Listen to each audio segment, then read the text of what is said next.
Break के बाद एक बार फिर आपका स्वागत है। टेंडर कमीशन घोटाले में मनी लॉन्ड्रिंग के तहत जांच कर रही ईडी ने अब ग्रामीण विकास मंत्री आलमगीर आलम को समन जारी किया है। ईडी ने उन्हें 14 मई को ईडी के रांची स्थित जोनल कार्यालय में पूछताछ के लिए बुलाया है। असल में मंत्री आलमगीर आलम के सचिव के घर से 35 करोड़ रुपए से अधिक कैश बरामद हुए थे। दरअसल उनके सचिव का जो नौकर था उसके घर से ये बरामदगी हुई थी।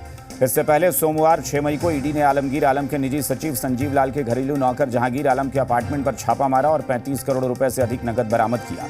छापेमारी के बाद आलम और संजीव लाल दोनों को गिरफ्तार कर लिया गया।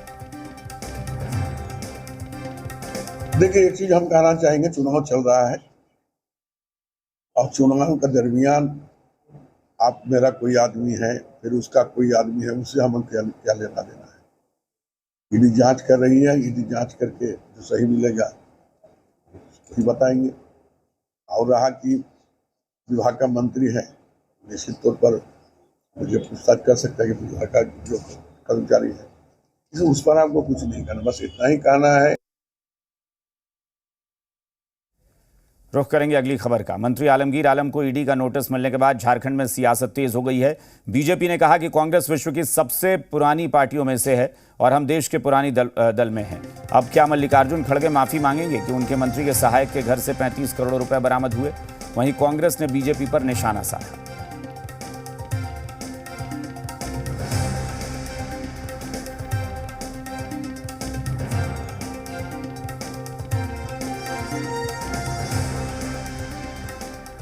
लीडर मंत्री आलमगीर आलम को समन किया गया है ईडी के द्वारा।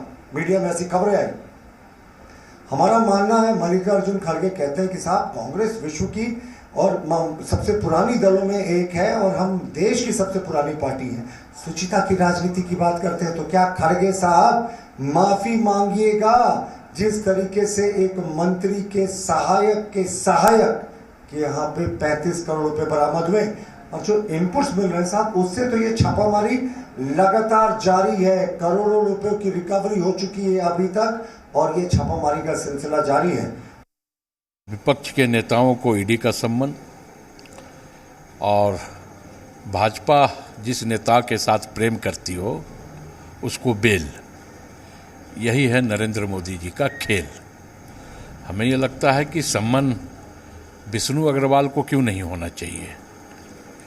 जो ईडी के शिकंजे में है वो देश के वित्त मंत्री से मिलता हो और विपक्ष के उन नेताओं को सम्मान जिसके ऊपर कोई आरोप नहीं हो।